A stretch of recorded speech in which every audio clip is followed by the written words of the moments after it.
ചേട്ടാ, ഇന്ന് സേവാഭാരതി നേതൃത്വത്തിൽ തിരച്ചിലിൻ്റെ ഭാഗമായിട്ട് നിരവധി വരുത്തുന്നുണ്ട്. ഇപ്പോൾ ഈ ഏത് ജില്ലയിൽ നിന്നാണ് ഇപ്പോൾ എത്തിയിട്ടുള്ളത്? ഇപ്പോൾ കേരളത്തിൻ്റെ വിവിധ ഭാഗങ്ങളിൽ നിന്നിട്ടുള്ള സേവാഭാരതിയുടെ പ്രവർത്തകരാണ് ഇന്ന് ഇവിടെ സേവാ പ്രവർത്തനത്തിന് വേണ്ടി എത്തിയിട്ടുള്ളത്. ഈ മുണ്ടക്കൈ മേഖലയിലൊക്കെ തന്നെ അവിടേക്ക് കടന്നു ചെല്ലാനൊക്കെ ബുദ്ധിമുട്ടുണ്ട്. അപ്പോൾ അതിന് വേണ്ടിയിട്ടുള്ള എല്ലാ സജ്ജീകരണങ്ങളോടും കൂടി തന്നെയാണ്.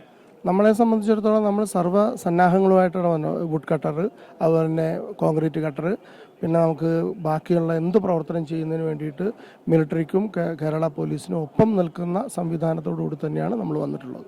ആ മേഖലയിൽ കൂടുതൽ മൃതശരീരങ്ങൾ ഇനിയും കണ്ടെത്താനുണ്ട് എന്നുള്ളതാണ്. അപ്പോൾ ഈ കണ്ണീരരിപ്പി ഒരു കാഴ്ചയാണ് ഈ മേഖലയിലേക്ക് കടന്നു ചെല്ലുമ്പോൾ. അപ്പോൾ വിദ്യാർത്ഥികൾ ഉൾപ്പെടെയുള്ളവർ ഇതിന് സജീവമായിട്ട് കൂടെ ഉണ്ടെന്നാണ്. ഇതിൻ്റെ അകത്ത് പലരും ട്രെയിൻ ചെയ്തിട്ടുള്ള ആൾക്കാരാണ്. കാരണം ആപത് സേവാ പ്രവർത്തനങ്ങളിൽ ട്രെയിനിങ് കിട്ടിയിട്ടുള്ള ആൾക്കാരാണ് ഇതിൻ്റെ അകത്ത് നമുക്ക് ഇന്ന് വന്നിട്ടുള്ളതിൽ ഭൂരിഭാഗം. കഴിഞ്ഞ 5 ദിവസങ്ങളായും ഈ തരത്തിലുള്ള പ്രവർത്തകർ തന്നെയാണ് ഈ ഭാഗത്ത് ചുരൽമലയിലും മുണ്ടക്കയിലും ഒക്കെ ആയിട്ടുള്ള സേവാ പ്രവർത്തനം നടത്തിക്കൊണ്ടിരിക്കുന്നത്.